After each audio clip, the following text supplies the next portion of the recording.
श्री कृष्ण जी ने युधिष्ठिर से पूछा, हे प्रभु, यह कौन सी पंचमी है जिसके व्रत करने से नारी जाति मुक्त होकर बहुत पुण्य को प्राप्त होती है? आप मुझे संक्षेप में बताइए। श्री कृष्ण जी ने कहा, हे धर्मराजा, भादो सुदी ऋषि पंचमी का व्रत करने से रजस्वला पाप मुक्त हो जाती है, क्योंकि इस जब इंद्र ने वृत्रासुर को मारा था तो ब्रह्म हत्या का एक भाग स्त्री के रज में, दूसरा भाग नदी की फेन में, तीसरा भाग पार्वती और चौथा भाग अग्नि में, प्रथम ज्वाला में विभक्त किया था। हे राजन, त्रिपर्व देश के एक रजेश जाति नामक राजा था और उसकी राज्य में एक सुमित नामक विद्वान व्यक्ति रहता था। उसकी पत्नी राजवी एक दिन कृषि कार्य में रहते हुए निरस्वला हो गई और समय अनुसार भोजन की प्रत्येक वस्तु को छूती रही। इस प्रकार समय पाकर दोनों पति पत्नी की मृत्यु हो गई।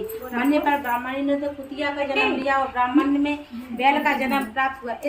इन दोनों को अपने तप से प्रभाव से पुत्र के घर में ही जन्म लिया, पालित हुए। एक दिन पितृपक्ष आया। ब्राह्मण कुमार ने अपने पिता की श्रद्धा विधि पूर्वक ब्राह्मण भोजन रखा और पत्नी को स्वादिष्ट पकवान बनाने की आज्ञा दी। उधर ब्राह्मणी ने पकवान की खीर तैयार की तो बस एक सरप ने उस खीर को जहर उलग दिया। तब कुतिया देख रही थी। उसने सोचा, अगर ब्राह्मण संयोग से मर गए तो यह पाप मेरे पुत्र को ब्रह्म हत्या का भारी पाप लगेगा।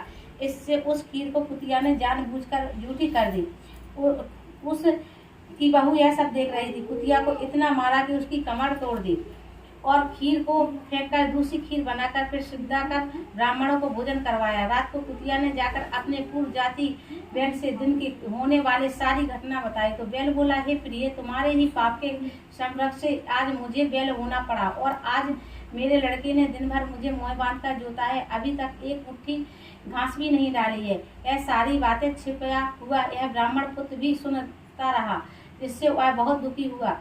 दोनों माता पिता को भोजन देकर दुखी हो वन को चला गया और ऋषियों से दंडवत करके पूछा, हे महर्षि, मेरे माता पिता कुतिया और बैल की योनि में है, वह किस प्रकार योनि से छुटकारा पा सकते हैं? ऋषियों ने बतलाया कि तुम्हारी माता पिता ने रज धर्म से राजद्रोह से कुतिया और बैल की का जन्म पाया है। इससे तुम घर जाकर विधि पूर्वक ऋषि पंचमी का व्रत करके उनका फल अपने माता पिता को अर्पण करो, जिससे वह सब पशु योनियों से मुक्त होकर स्वर्ग को प्राप्त होंगे। मुनियों से इस व्रत का विधान सुनकर उसने घर जाकर विधिवत भादो पक्ष शुक्ल ऋषि पंचमी का व्रत किया, जिससे प्रभाव से वह क्रूर होने से छूटकर दिव्य देही पाकर दिव्यवान में चढ़कर स्वर्ग को गए।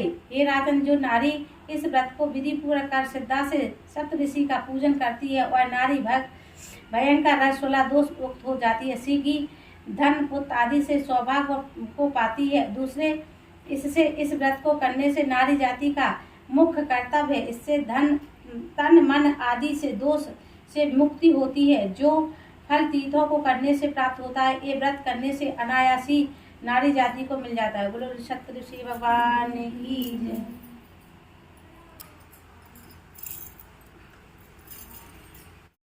संकट दास जनों के संकट क्षण में दूर करे,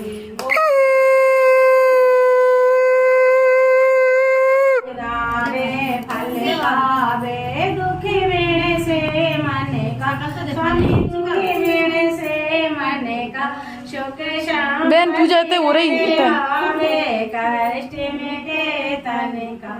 ओम जय जगदीश हरे, माते पिता तुम्हें मेरे शरण गाऊं मैं किसकी, स्वामी शरण गाऊं मैं किसकी, तुम्हें मैंने और न दूजा आस करूं किसकी। ओम जय जगदीश हरे, तुम्हें पूर्ण परमात्मा माँ तुम्हें अंतर्यामी, स्वामी तुम्हें। ओम जय जगदीश हरे, तुम्हें हो एक गोचर सभी के प्राण पति, स्वामी सभी की रक्षक मेरे, स्वामी तुम्हें ठाकुर मेरे, अपने हाथ उठाओ द्वार पड़ा तेरे। ओम जय जय कार मिटा